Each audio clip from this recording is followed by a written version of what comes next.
அஸ்ஸலாமு அலைக்கும் வரஹ்மத்துல்லாஹி வபரகாத்துஹு. இன்னல் ஹம்தலில்லாஹ் நஹ்மதுஹு வ நஸ்தஈனுஹு வ நஸ்தக்ஃபிருஹு வ நஊது பில்லாஹி மின் ஷுரூரி அன்ஃபுஸினா வ மின் ஸய்யிஆத்தி அஅமாலினா. மை யஹ்திஹில்லாஹு ஃபலா முதில்ல லஹு வ மை யுத்லில்ஹு ஃபலா ஹாதிய லஹு. அஷ்ஹது அல்லா இலாஹ இல்லல்லாஹ் வஹ்தஹு லா ஷரீக லஹு வ அஷ்ஹது அன்ன முஹம்மதன் அப்துஹு வ ரசூலுஹு அம்மா பஅத். ஃபகத் கால அல்லாஹு தஆலா ஃபில் குர்ஆனில் அலீம் வல் ஃபுர்கானில் மஜீத். அஊது பில்லாஹி மினஷ் ஷைத்தானிர் ரஜீம். பிஸ்மில்லாஹிர் ரஹ்மானிர் ரஹீம். யா அய்யுஹன் நாஸ் இத்தகு ரப்பக்குமுல்லதி ஹலகக்கும் மின் நஃப்ஸின் வாஹிதா வ ஹலக மின்ஹா ஸௌஜஹா வ பஸ மின்ஹுமா ரிஜாலன் கஸீரன் வ நிஸாஅ வத்தகுல்லாஹல்லதி தஸாஅலூன பிஹி வல் அர்ஹாம் இன்னல்லாஹ கான அலைக்கும் ரகீபா. யா அய்யுஹல்லதீன ஆமனு தகுல்லாஹ வ கூலு கௌலன் சதீதா யுஸ்லிஹு லக்கும் அமாலக்கும் வ யக்ஃபிரு லக்கும் துனூபக்கும் وَمَن يُطِعِ اللَّهَ وَرَسُولَهُ فَقَدْ فَازَ فَوْزًا عَظِيمًا. يَا أَيُّهَا الَّذِينَ آمَنُوا اتَّقُوا اللَّهَ حَقَّ تُقَاتِهِ وَلَا تَمُوتُنَّ إِلَّا وَأَنْتُمْ مُسْلِمُونَ.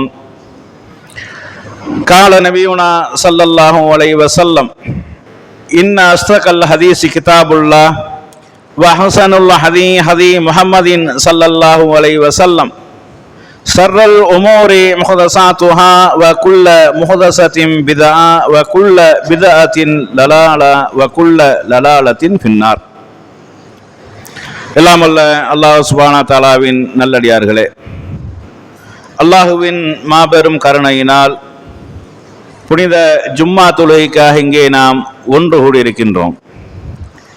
அந்த வல்ல நாயனின் சாந்தியும் சமாதானமும் நம் உயிரினும் மேலான நபிகள் பெருமானார் ஸல்லல்லாஹு அலைஹி வஸல்லம் அவர்கள் மீதும், அன்னாரை பின்பற்றி வாழ்ந்த சத்திய சஹாபாக்கள், தாபிஈன்கள், தபோ தாபிஈன்கள், இந்த ஏகத்துவ கொள்கையை உலகமெங்கும் எடுத்துச் சொல்லிய நல்ல அறிஞர்கள் அனைவர் மீதும், குறிப்பாக இங்கே அமர்ந்திருக்கக்கூடிய நம் அனைவர் மீதும் என்றென்றும் நின்று நிலவட்டுமாக என்று பிரார்த்தித்தவனாக, இப்ராஹிம் நபியின் இறுதி உபதேசம் என்ற தலைப்பில் ஒரு சில முக்கியமான செய்திகளை நாம் அறிந்து கொள்ள வேண்டும், அதன் அடிப்படையில் நம்மளுடைய செயல்பாடுகளை அமைத்து கொள்ள வேண்டும் என்பதற்காக இந்த தலைப்பு இங்கே தேர்ந்தெடுக்கப்பட்டுள்ளது. நபி இப்ராஹிம் அலைஹிஸ்ஸலாம் அவர்களை பொறுத்த மாட்டில் நாம் அனைவரும் அறிந்த சில விஷயங்கள் இருக்கிறது. அதாவது அல்லாஹ்வுக்காக தன் மகனை அறுத்து பலியிடுவதற்காக முன் வந்தார்கள். அது மாதிரி தனது மனைவி மக்களை பாரான் பெருவெளியில விட்டுவிட்டு தன்னந்தனியாக விட்டுவிட்டு அல்லாஹ்வுக்காக வந்தார்கள். இப்படியான சில சம்பவங்கள், சில தியாகங்கள் இப்ராஹிம் அலைஹிஸ்ஸலாம் அவங்களுடைய வரலாறுல நமக்கு அனைவருக்கும் தெரிந்த சில வரலாறுகள். அதுபோக இப்ராஹிம் அலைஹிஸ்ஸலாம் அவருடைய வரலாறுகளை நீங்கள் எடுத்துக்கொண்டால் அனைத்து விஷயங்களிலும், அனைத்து துறைகளிலேயும் இப்ராஹிம் அலைஹிஸ்ஸலாம் அவர்கள் சிறந்து விளங்கினார்கள். இளைஞராக இருந்த போதே இந்த ஏகத்துவ கொள்கையை அவ்வளவு உறுதியாகவும் அவ்வளவு போல்டாகவும், எவ்வளவு பெரிய சக்திக்கு முன்னாடியாக இருந்தாலும், எவ்வளவு பெரிய சக்தி அவர்களை எதிர்க்கக்கூடியவர்களாக இருந்தாலும் அதை போல்டாக சொல்லக்கூடியவர்களாக, உடைச்சு பேசக்கூடியவர்களாக இருந்தார்கள். அது மாதிரி தன்னுடைய குடும்பமே தவறு இழைத்தாலும், தன்னுடைய பெற்றவரே தவறு இழைத்தாலும் முகத்திற்கு நேராக நீங்கள் செய்யக்கூடியது தவறு, உங்களுடைய முன்னோர்களுடைய வழிமுறை தவறு, இது சரியானது கிடையாது என்பதை நேருக்கு நேராக பேசக்கூடிய ஒரு ஆற்றல் மிக்கவர். அதனாலதான் அல்லாஹ் தன்னுடைய திருமறை குர்ஆன்ல இப்ராஹிம் அலைஹிஸ்ஸலாம் அவர்களை பற்றி சொல்லக்கூடிய நேரத்தில் இன்ன இப்ராஹீம கான உம்மா, இப்ராஹிம் என்பவர் அவர் ஒரு தனி சமுதாயம் அல்லாஹ் சொல்றான். ஒரு தனி நபரை பார்த்து, ஒரு தனி நபர் அல்லாஹ் ஒரு சமுதாயத்திற்கு ஒப்பாக அல்லாஹ் சொல்லுகிறான்.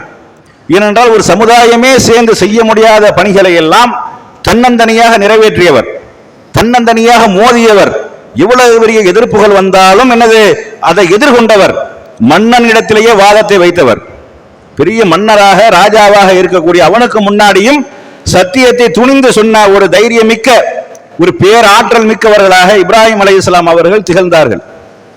அதனாலதான் இப்ராஹிம் அலைஹிஸ்ஸலாம் அவர்களை நம்ம சமுதாயத்திற்கு நம்ம உங்களை தலைவராக ஆக்க போகிறோம், இமாமாக ஆக்க போறோம்னு சொல்லி அல்லாஹ் இமாமாகவே ஆக்கினான். அது மாதிரி நபி ஸல்லல்லாஹு அலைஹி வஸல்லம் அவர்களையும் அல்லாஹ் என்ன சொல்றான்டா, மில்லத்த இப்ராஹிம ஹனீஃபா, இப்ராஹிமுடைய மார்க்கத்தை நீங்கள் பின்பற்றுங்கள் என்று அல்லாஹ் சொல்றான். அப்ப ரசூல் ஸல்லல்லாஹு அலைஹி வஸல்லம் அவர்களே யாருடைய மார்க்கத்தை தான் பின்பற்ற வேண்டும்? மில்லத்த இப்ராஹிம், இப்ராஹிமுடைய வழிமுறையை மார்க்கத்தை தான் பின்பற்ற வேண்டும் என்ற அளவுக்கு மிகச் சிறப்பு வாய்ந்த அல்லாஹ்வுடைய உற்ற தோழராக இருக்கக்கூடிய இப்ராஹிம் அலைஹிஸ்ஸலாம் அவர்கள் இறுதியாக செஞ்ச ஒரு உபதேசம் இருக்கிறது. அந்த உபதேசத்தை நம்ம அடிக்கடி நம்ம மனசுல வைத்துக் கொண்டே இருக்க வேண்டும். ஏன்னா இன்றைக்கு இருக்கக்கூடிய காலகட்டம் என்பது சாதாரணமானது கிடையாது. இந்த நேரத்திலே நம்ம சருகி போயிடலாம், இந்த நேரத்திலே நம்ம தடம் பிறண்டு விடலாம். இன்றைக்கு நம்ம சரியான கொள்கையில் இருக்கோம் என்று அறிந்தாலும் அடுத்த வினாடி என்ன நடக்கும் என்று தெரியாத அளவுக்கு போய் கொண்டிருக்கிறது. அப்ப அப்படியான அந்த நேரத்தில் நம்ம சரியான கொள்கையில உறுதியாக இருக்க வேண்டும் என்றால் இந்த உபதேசம் நம்முடைய கண் முன்னாடி அடிக்கடி வந்து போய் கொண்டே இருக்கணும். இப்ராஹிம் அலைஹிஸ்ஸலாம் அப்படி என்ன உபதேசம் பண்ணினார்கள்? இப்ராஹிம் அலைஹிஸ்ஸலாம் அவர்கள் மக்களுக்கு வசியத்து செய்றாங்க, தன்னுடைய பிள்ளைகளுக்கு வசியத்து செய்றாங்க. வஸ்ஸாபிஹா இப்ராஹிம் பனீஹி, இப்ராஹிம் தன்னுடைய பிள்ளைகளை அழைத்து உபதேசம் வசியத்து செய்தார். வ யாக்கூப, யாக்கூபும் அதே மாதிரி தன்னுடைய பிள்ளைகளை அழைத்து அவர்களும் வசியத்து செய்தார்கள். என்ன வசியத்து செய்தார்கள்? அல்லாஹ் சுப்ஹானஹு வ தஆலா இந்த மார்க்கத்தை நமக்கு தந்திருக்கிறான். தீனுல் இஸ்லாம், சத்திய மார்க்கமாகி இஸ்லாமிய மார்க்கத்தை அல்லாஹ் நமக்கு தந்திருக்கிறான். ஃபலா தமூதுன்ன இல்லா வ அன்தும் முஸ்லிமூன், முஸ்லிம்களாகவே தவிர நீங்கள் மரணித்து விடாதீர்கள். அல்லாஹ் இந்த மார்க்கத்தை நமக்கு தந்திருக்கிறான், முஸ்லிம்களாகவே தவிர நீங்கள் மரணித்து விடாதீர்கள் என்று சொல்லி இப்ராஹிம் அலைஹிஸ்ஸலாம் அவர்கள் தன்னுடைய பிள்ளைகளுக்கு எச்சரிக்கை செய்தார்கள், உபதேசம் வசியத்து செய்தார்கள். அதே மாதிரி யாக்கூப் அலைஹிஸ்ஸலாம் அவர்களும் தன்னுடைய பிள்ளைகளுக்கு மக்களுக்கு வசியத்து உபதேசம் செய்தார்கள். இது எவ்வளவு ஒரு முக்கியத்துவம் வாய்ந்த ஒரு வசனமாக ஒரு உபதேசமாக இருக்கிறது என்றால், நபிகள் நாயகம் ஸல்லல்லாஹு அலைஹி வஸல்லம் அவர்கள் சொல்கிறார்கள், காலையில ஒரு மூமினாக இருக்கக்கூடியவன் மாலையில் அவன் மூமினாக இருப்பதில்லை, இறை நிராகரிப்பாளனாக மாறிவிடுகின்றான். மாலையில் ஒருத்தன் மூமினாக இருக்கக்கூடியவன் காலையில இறை நிராகரிப்பாளனாக மாறிவிடுகின்றான். அப்படியான காலம் ரசூலுல்லாஹ் வாழ்ந்த காலமே, ரசூலுல்லாஹ் சொல்லக்கூடிய நேரமே. அப்ப இன்றைக்கு நமக்கு எந்த நேரத்தில் எது நடக்கலாம்? இன்னைக்கு நம்ம பார்க்கிறோம், சரியான வழியில நம்ம இருந்தாலும், இஸ்லாமிய மார்க்கம் சிறந்த மார்க்கம் என்று நம்ம விளங்கி இருந்தாலும், இதுல சரியான கொள்கையில் இருக்கக்கூடியவர்கள் யார் என்ற பிரிவு பேச்சுகள் நிறைய போய்கிட்டு இருக்கிறது.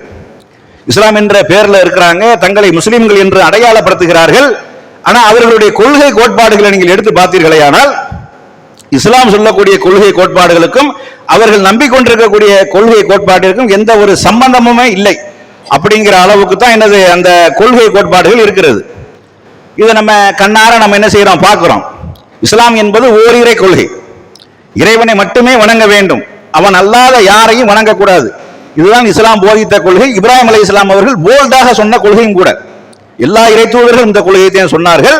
இப்ராஹிம் அலைஹிஸ்ஸலாம் அவர்கள் உச்சகட்டமாக எல்லா எதிர்ப்புகளை மீறி என்ன செஞ்சாங்க, சொன்னாங்க, அவன் அல்லாத யாரையும் வணங்கக்கூடாது. அது தந்தையாக இருந்தாலும் சரி எதிர்த்தார்கள், ஊராக இருந்தாலும் எதிர்த்தார்கள், மன்னனாக இருந்தாலும் எதிர்த்தார்கள். இந்த கொள்கையை தான் நபி ஸல்லல்லாஹு அலைஹி வஸல்லம் அவர்கள் நமக்கு போதித்தார்கள். எல்லா நிலையிலும் அல்லாஹ்வை வணங்க வேண்டும், எல்லா நிலைகளிலும் அல்லாஹ்விடத்தில் உதவி தேட வேண்டும், இந்த கொள்கை தான். ஆனா முஸ்லிம்கள் இந்த கொள்கையில நிலையா இருக்கிறாங்களா, உறுதியாக இருக்கிறார்களா? அல்லாஹ் என்று நம்பி இருக்கக்கூடிய எத்தனை பேர் அல்லாஹ் அல்லாதவர்களை வணங்குகிறார்கள், அல்லாஹ் அல்லாதவர்களிடம் உதவி தேடுகிறார்கள். முஸ்லிம் என்ற பெயரில் இருக்கக்கூடியவர்கள் கோயில் குளங்களுக்கே செல்லக்கூடியவர்களாக, கோயில் குளம் தர்காத்தலம் ரெண்டு ஒண்ணுதான், மாற்றம் இல்லை. ஆனாலும் கோயில் குளங்களுக்கே செல்லக்கூடிய அளவுல முஸ்லிம்கள் இருக்கிறார்கள்.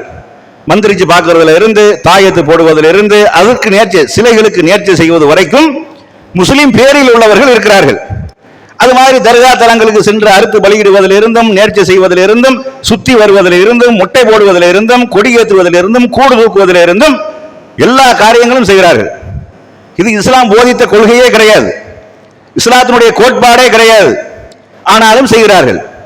அப்ப அல்லாஹ் ஒருவனை மட்டுமே வணங்க வேண்டும், வணங்கினால்தான் அவன் இறைவனுக்கு கட்டுப்பட்டவன். முஸ்லிம்னா என்ன அர்த்தம்? இறைவனுக்கு முற்றுமுழுதாக கட்டுப்பட்டவன், முழுமையாக அடிபணிந்தவன் அர்த்தம். இறைவனுக்கு முழுமையாக எப்ப அடிபணிய முடியும், இறைவனுக்கு முழுமையாக எப்ப கட்டுப்பட முடியும்? அவனை மட்டுமே நம்ப வேண்டும், அவனிடம் மட்டுமே உதவி தேட வேண்டும், அவனை மட்டுமே வணங்க வேண்டும், அவனுக்காகவே சரணடைய வேண்டும், அவனிடத்திலேயே சரணடைய வேண்டும். இதுதான் முஸ்லீமுடைய அர்த்தம். இதைத்தான் இப்ராஹிம் அலைஹிஸ்ஸலாம் அவர்களை தன்னுடைய பிள்ளைக்கு சொன்னார்கள், முஸ்லிம்களாகவே தவிர நீங்கள் மரணித்து விடாதீர்கள், முஸ்லிமா மரணிக்கணும். இந்த உலகத்தில் முஸ்லிம்கள் என்ற பேரில் வாழ்வது முக்கியமே கிடையாது. இது ஏகத்துவ கொள்கையில சரியான கொள்கையில் இருக்கிறது முக்கியம் கிடையாது. மரணிக்கிற நேரத்தில் முஸ்லிம்களாக மரணிக்கணும். இன்னைக்கு நம்ம எத்தனையோ பேரை பார்க்கிறோம். ஏன் ரசூலுல்லாஹ் காலத்திலே நடந்த ஒரு சம்பவம், ஒரு கிறிஸ்தவராக இருந்த ஒருவர் இஸ்லாத்துக்கு வர்றார். இஸ்லாத்துக்கு வந்தால் எந்த அளவுக்கு முக்கியத்துவம் வாய்ந்தவராக இருக்கிறார் என்றால் ரசூலுல்லாஹ்வோட ரொம்ப நெருக்கமாக இருக்கிறார். அவரை நம்பி ரசூல் ஸல்லல்லாஹு அலைஹி வஸல்லம் அவர்கள் வஹீயோட அவரை எழுத சொல்றாங்க. வஹீ எழுதுறதுக்கு சில சஹாபாக்கள் இருப்பாங்க. அதுல ஒரு ஆளா இவர் இருக்கிறார். சூரத்துல் பக்கரா போன்ற அந்த அத்தியாயங்களை எல்லாம் எழுதக்கூடியவராக இருந்தார். பின்பு என்ன செஞ்சிட்டாருன்னா இஸ்லாத்தை விட்டு வெளியே போயிட்டார். ரசூலுல்லாஹ் வாழக்கூடிய காலத்திலே இஸ்லாத்தை விட்டு வெளியே போய் வெளியில தப்பும் தவறுமாக பிரச்சாரம் பண்றார். முகம்மதுக்கு ஒன்றும் தெரியாது, நான் தான் அவருக்கு எல்லாம் சொல்லி கொடுப்பேன், நான் எழுதுறதான் குர்ஆன் வேதம், நான் எதை எழுதுறேன் அதான், அப்படிங்கிற அளவுக்கு என்ன செய்யறாரு, அவன் வெளியே போன அவன் பிரச்சாரம் பண்றான். கடைசியில் அவனுக்கு மரணமும் வந்துடுது.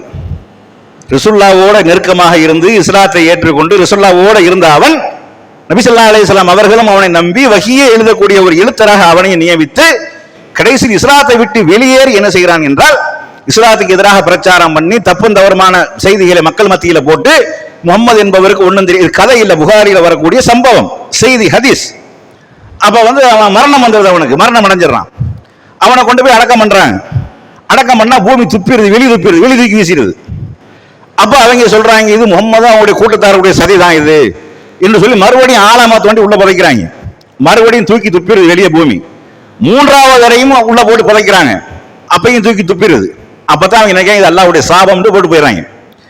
இது எதற்காக அந்த சம்பவத்தை சொல்கிறேன் என்றால் ரசூலுல்லாஹ்வோடு வாழ்ந்து தன்னை முஸ்லீம் என்று அடையாளப்படுத்தி வஹீயை எழுதக்கூடிய ஒரு எழுத்தராக இருந்த அவர் கடைசியில் அவருடைய மரணம் இஸ்லாம் அல்லாத, முஸ்லீம் அல்லாத காஃபிராக மரணிக்கக்கூடிய ஒரு சம்பவத்தை பார்க்கிறோம். அது மாதிரி ரசூல் ஸல்லல்லாஹு அலைஹி வஸல்லம் அவர்களோடு இருந்த, ரசூலுல்லாஹ்வை அறிந்த, ரசூலுல்லாஹ்க்கு தெரிந்த சில தோழர்கள் ரசூலுல்லாஹ்வுடைய மரணத்திற்கு அப்புறம் இஸ்லாத்தை விட்டு வெளியேறி போன சம்பவங்களும் இருக்கிறது. அல்லாஹ் மறுமை நாளில் விசாரிக்கக்கூடிய நேரத்தில் அவர்கள் வந்த வழியே திரும்பி சென்று விட்டார்கள் என்று சொல்லப்படும். நான் அவர்களை அறிவேன், அவர்களும் என்னை அறிவார்கள், ஏன் நீங்கள் இந்த கௌசர் என்ற தடாகத்தை விட்டு தடுக்கிறீர்கள் என்று ரசூலுல்லாஹ் கேட்கக்கூடிய நேரத்தில் அவர்கள் வந்த வழியே பழைய மார்க்கத்திலேயே போயிட்டாங்கன்னு சொல்லப்படும். சில பேர் புதிய வழிமுறையை உண்டாக்கி விட்டார்கள் என்று சொல்லப்படும். எல்லா தோழர்களும் இல்லை, எல்லா சிறந்த நல்ல தோழர்கள் இருந்தார்கள். சில பேர் என்ன செஞ்சாங்கன்னா வந்த வழியே போயிட்டாங்க. அப்ப முஸ்லீமாக வாழக்கூடிய நேரத்திலேயே நம்ம அல்லாஹ்விடத்திலே அதிகமாக கேட்கணும், யா அல்லாஹ் நாங்கள் முஸ்லிம்களாகவே தவிர மரணித்து விடக்கூடாது, எங்களுடைய மரணம் முஸ்லிமாகவே இருக்க வேண்டும், ஈமானுடன் நாங்கள் மரணிக்க வேண்டும், உன்னை நம்பிய நிலையில் மரணிக்க வேண்டும் அப்படின்னு. இது அல்லாஹ் வேற ஒரு வசனத்துல சொல்லும் பொழுது யா அய்யுஹல்லதீன ஆமனு அப்படின்னு கூப்பிடுறான். நம்பிக்கை கொண்டவர்களே, கூப்பிடுறது யாரைத்தான்? முஸ்லிம்களை தான் கூப்பிடுறான். ஈமான் கொண்டவர்களே, அல்லாஹ்வை நம்புனவர்களே, வேதத்தை நம்புனவர்களே, தூதரை நம்புனவர்களே, மறுமையை நம்புன, அதானே ஈமான் கொண்டவர், அதான் அர்த்தம். யா அய்யுஹல்லதீன ஆமனு இத்தகுல்லா, அல்லாஹ்வே அஞ்சிக் கொள்ளுங்கள், நம்பிக்கை கொண்டவர்களே அல்லாஹ்வே அஞ்சிக் கொள்ளுங்கள். எப்படி அஞ்சன? ஹக்க துகாத்திஹி, அவனை எப்படி அஞ்சனமோ அப்படி அஞ்சிக்கிறங்க. அவன் தான் சூப்பர் பவர், நியாய தீர்ப்பு நாடு ஒரே அதிபதி, நரகத்தை தன் கட்டுப்பாட்டில் வைத்திருக்கிறான், நரகத்தில் தூக்கி போட்டுருவான். ரொம்ப ஜாக்கிரதையா இருந்துக்கிறங்க. உலகத்தில் எப்படி ஒழுங்கா திருந்தி நல்லபடியா வாழுங்க, எப்படி பயப்படணுமோ அப்படி பயந்துக்கிறங்க அப்படின்னு சொல்றான். யா அய்யுஹல்லதீன ஆமனு இத்தகுல்லா, அல்லாஹ்வை அஞ்ச வேண்டிய முறையில் அஞ்சுங்கள். வலா தமூதுன்ன இல்லா வ அன்தும் முஸ்லிமூன், முஸ்லிம்களாகவே தவிர நீங்கள் மரணித்து விடாதீர்கள். இது ரசூல் ஸல்லல்லாஹு அலைஹி வஸல்லம் அவர், இது குர்ஆன்ல அல்லாஹ் சொல்றான். நீ அல்லாஹ் கூப்பிடுறத மூமின்களை கூப்பிடுறான், அல்லாஹ்வை பயந்து கண்டு சொல்றான், பயப்பட வேண்டிய முறையில பயந்து கண்டு சொல்றான், முஸ்லிமாவதை வேற மரணிச்சிடாத. அப்ப இதுல என்ன விளங்குதுன்னா மரணிக்கக்கூடிய நேரம் என்பது, அந்த இறுதி காலம் என்பது ரொம்ப ஒரு இக்கட்டான ஒரு நிலைமைக்கு போயிடும். அதனால நம்ம ரொம்ப கவனமாக இருந்து கொள்ள வேண்டும், நம்ம ரொம்ப ஞாபகமாக இருந்து கொள்ள வேண்டும், அல்லாஹ்விடத்தில் அதிகமாக பிரார்த்தனை செய்ய வேண்டும். ஏன் நம்ம பார்க்கிறோம், ரசூல் ஸல்லல்லாஹு அலைஹி வஸல்லம் அவங்க சொல்றாங்க, உலகத்தில் வெளிப்படையா கெட்ட செயல்களா செஞ்சுக்கிட்டு இருப்பான், அவன் நரகத்திற்வாசிகளுடைய காரியங்களை எல்லாம் செய்து கொண்டிருப்பான். கடைசி நேரத்தில் அவனுக்கும் நரகத்திற்கும் ஒரு மூலம் அல்லது ஒரு ஜான் தான் இருக்கும். இவன் நரகத்திற்குரியவன் தான் என்ற அளவுக்கு நம்ம முடிவு எடுத்துருவோம், அல்லாஹ்வே டிக்ளேர் ஆயிரும். அப்ப சொர்க்கத்திற்குரிய அமலை, சொர்க்கவாசிகளுடைய அமலை செய்து ஈமான் கொண்டு இஸ்லாத்துக்கு வந்து என்ன செய்வான்? சொர்க்கத்துக்கு போயிடுவான். ஒருத்தன் சொர்க்கத்திற்குரிய அமலையா செய்து கொண்டிருப்பான் அப்படின்னா என்ன அர்த்தம்? அல்லாஹ்வை நம்பியிருப்பான், நபி வழியில நடப்பான், ஈமான் கொண்டிருப்பான், தொழுது இருப்பான், நோன்பு வச்சிருப்பான், ஜக்காத்து கொடுத்திருப்பான், ஹஜ்ஜி செஞ்சிருப்பான். இதெல்லாம் சொர்க்கவாசிகள் செய்யக்கூடிய அமல் தானே. சொர்க்கத்திற்குரிய அமலையே செய்து கொண்டிருப்பான். அவனுக்கும் சொர்க்கத்திற்கும் ஒரு முலம் அல்லது ஒரு ஜான் இருக்கக்கூடிய நேரத்தில் நரகவாசிகளுடைய அமலை செய்து நரகத்துக்கு போயிடுவான், அல்லாஹ் இல்லைன்னு போயிடுவான். ஒரு கஷ்டம், ஒரு துன்பம், எத்தனை பிரச்சனைகள் ஈமானை பலவீனப்படுத்துகிறது, ஈமானை ஆட்டம் காட்டுகிறது. ஒரு நோய் வந்துட்டு ஒரு 10 நாளைக்கு தங்கி இருக்க முடியல. நோய்ங்கிறது வந்த உடனே மாத்திரை போட்ட உடனே போயிடும் நினைக்கிறான் இவன். ஒரு 10 நாளைக்கு மேல அந்த நோய் இருந்தால் அந்த நோயவே பேயா மாத்திடுறான். பேயா மாத்தின என்ன பஞ்சாயத்து? எல்லா முசீபத்தும் வந்து கடைசியில் இஸ்லாத்தை விட்டு ஈமானை விட்டு வெளியே போய் அதே நிலையில் அவர் மரணிக்கக்கூடிய நேரத்தில் முஸ்லீம் அல்லாதவனாக மரணிக்கிறான். பார்க்கிறோமா இல்லையா? அதே மாதிரி வீட்டில் ஒரு பிரச்சனை, ஒரு இழப்பு, ஒரு மரணம். மரணம் என்பது சர்வசாதாரணம். அந்த காலத்தில் வந்து இந்த 6 ஜாவு 100 ஜாவுன்னு நம்ம காலத்தில் சொன்னாங்க. ரசூலுல்லாஹ் காலத்துல எல்லாம் மரணம் என்பது அதிகப்படியா வயசாகத்தான் மரணிப்பார்கள் அப்படிங்கிற ஒரு நிலைமை தான். இன்னைக்காவது தப்பி தவறி 1.5 வயசு புள்ள 2 வயசு புள்ள பிறந்த உடனே மூத்தா பிறகு ரொம்ப கம்மி. வயசாகி பலவீனத்தின் காரணமாக மரணிக்கக்கூடியவர்கள் தான் அதிகமானவர்கள். அப்ப மரணத்தினுடைய வாசல் அந்த காலத்தில் ரொம்ப கம்மியா இருந்துச்சு. இன்னைக்கு மரணத்தினுடைய வாசல் என்னது? 1000 கணக்கில் இருக்கு, லட்ச கணக்கில் இருக்குது. எப்படி மரணம் வரணும்னு தெரியல. அல்லாண்டு ரோட்ல போய்கிட்டு இருக்கான், சும்மா ஓர வண்டி அவனை ஏற்றி சாவடிச்சுட்டு போயிடுது. இப்படி நடக்குதா இல்லையா? வீட்டில் உட்காந்துருக்கான், வீடு இடிஞ்சு அவன் தலையில விழுந்துருது. அந்த காலத்தில் வீடு இடிஞ்சு விழுந்து யாராச்சும் எதிர்ப்பாங்களா? யாராவது மரணிச்சிருப்பாங்களா? வாய்ப்பே கிடையாது. ஏன்? கூரை ஓடு கம்பு மேல இருந்து கீழே விழுந்தா ஒரு கம்பு விழுங்கு. கம்பு விழுந்தா என்ன? ஒரு கை ஒடியும் அதிகபட்சமா போனா. சாவுங்கிறது இருக்காது. அது மாதிரி போருங்கிற யுத்தம்ங்கிற அந்த மாதிரியாக எத்தனை பேர்கள் கொல்லப்படுகிறார்கள். ஆக்சிடென்ட்ல பேர்ல எத்தனை பேர் சாகுறார்கள், இறக்கிறார்கள். கொடிய கொடிய நோய்ங்கிற பேர்ல எத்தனை பேர் சாகுறார்கள். மது அருந்தி விட்டு வாகனம் ஓட்டுங்கிற பேர்ல ஆக்சிடென்ட்ல பேர் எத்தனை பேர் சாகுறார்கள். அப்ப சாவனுடைய எண்ணிக்கை வாசல்கள் அதிகமாக்கப்பட்டு விட்டு இந்த மாதிரியான நேரத்தில் எந்த நேரத்தில் நமக்கு மரணம் வரும்னு தெரியாது. வரக்கூடிய மரண நேரத்தில் நம்ம முஸ்லிமா இருக்கணும், ஈமான் கொண்ட நிலையில் இருக்கணும், அல்லாஹ்வை நம்பிய நிலையில் இருக்கணும். அப்படி இருந்தால்தான் நம்மளுடைய மறுமை வாழ்க்கை வெற்றி அடையும்.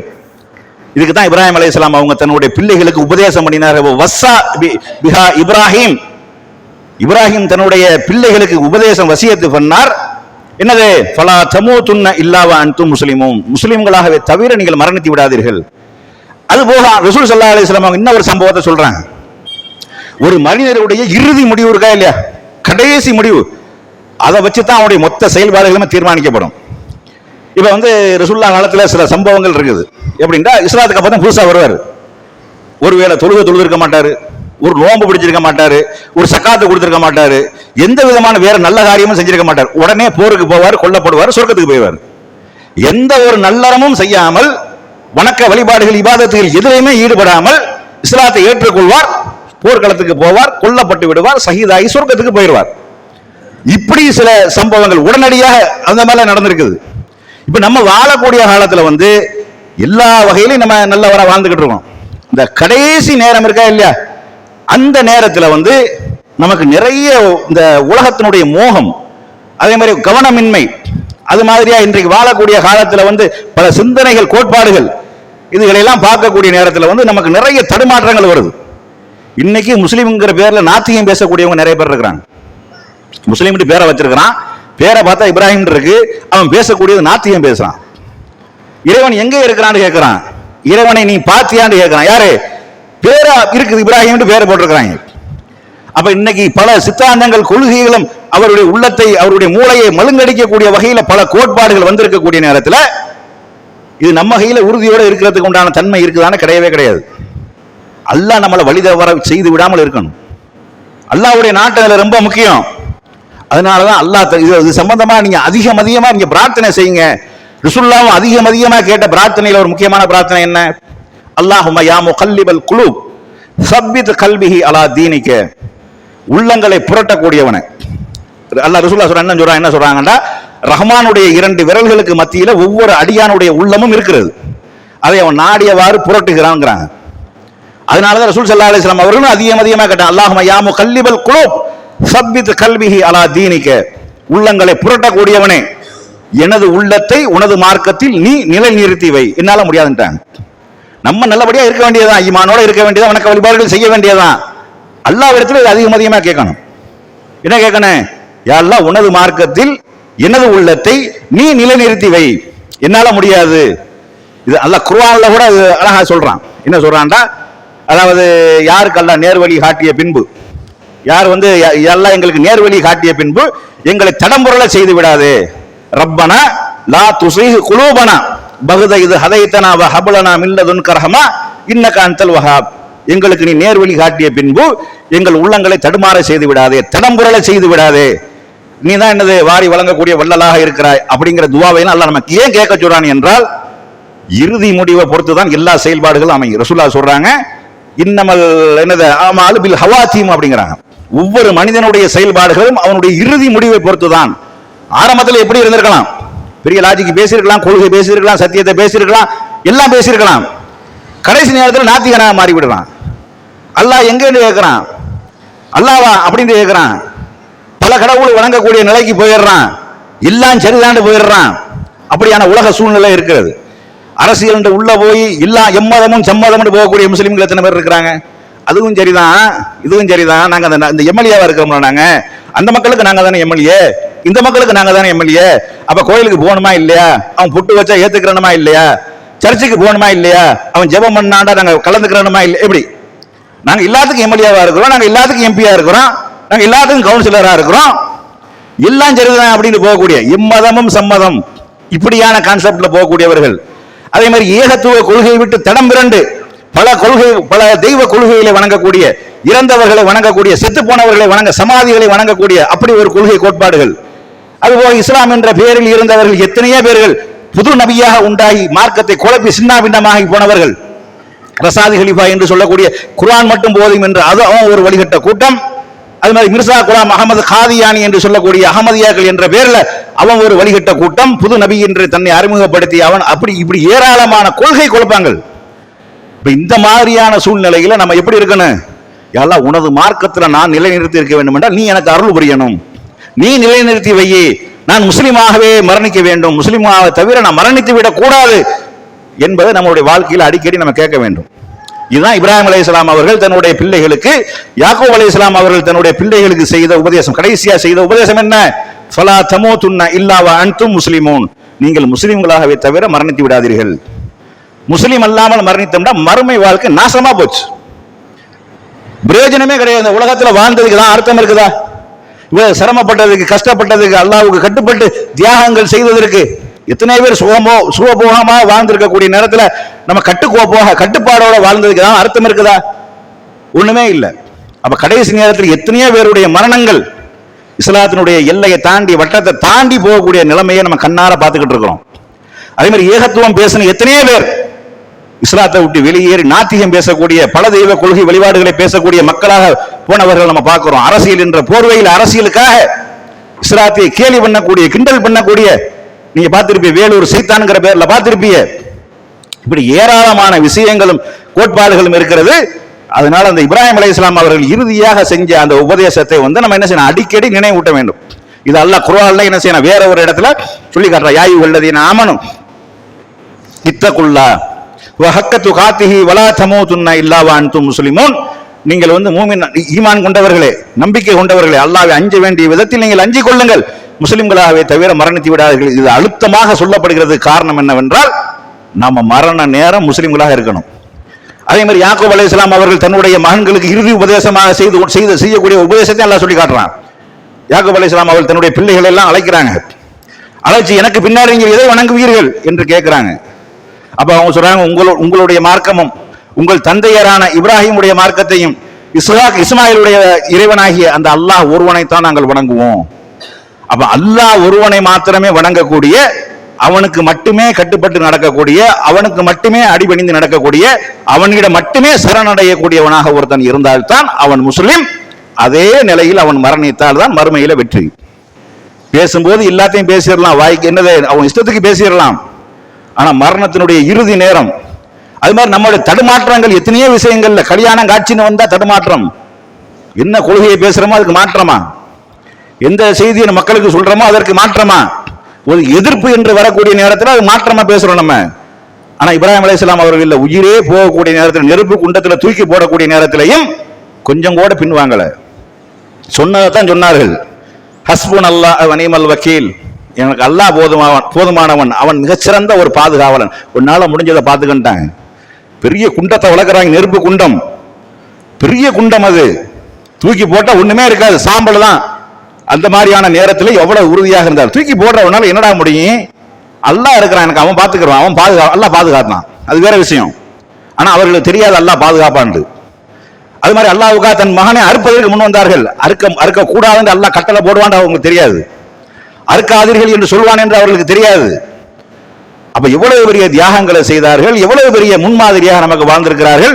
இப்ராஹிம் இடத்திலும் உங்களுக்கு அழகான முன்மாதிரி இருக்குன்னு எல்லாம் சொல்றான். இப்ராஹிம் நபி இடத்திலேயும் உங்களுக்கு அழகான முன்மாதிரி, எப்படி ரசூலுல்லாஹ் இடத்தில் அழகான முன்மாதிரி இருக்கு நமக்கு சொல்லப்படுகிறதோ, அது மாதிரி இப்ராஹிம் அலைஹிஸ்ஸலாம் அவர்களிடத்திலேயும் உங்களுக்கு அழகான முன்மாதிரி இருக்கு என்று சொல்லப்படுகிறது. அதனால் இப்ராஹிம் அலைஹிஸ்ஸலாம் அவர்கள் இறுதியாக செஞ்ச உபதேசம், ஃபலா தமூதுன்ன இல்லா வ அன்தும் முஸ்லிமூன், நீங்கள் முஸ்லிம்களாகவே தவிர மரணித்து விடாதீர்கள்.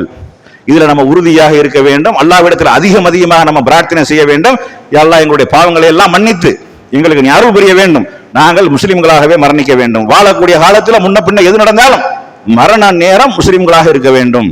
அந்த ஒரு பிரார்த்தனை இங்கே அதிகமாக கேட்டுக்கொள்ளுங்கள். அதுதான் இப்ராஹிம் அலைஹிஸ்ஸலாம் அவர்கள் செய்த இறுதி உபதேசம் என்று கூறி என்னுடைய முதல் உரையை நிறைவு செய்கின்றேன். வாஹிர் தாவானா அனில் அல்ஹம்துலில்லாஹி ரப்பில் ஆலமீன். அஸ்ஸலாமு அலைக்கும்.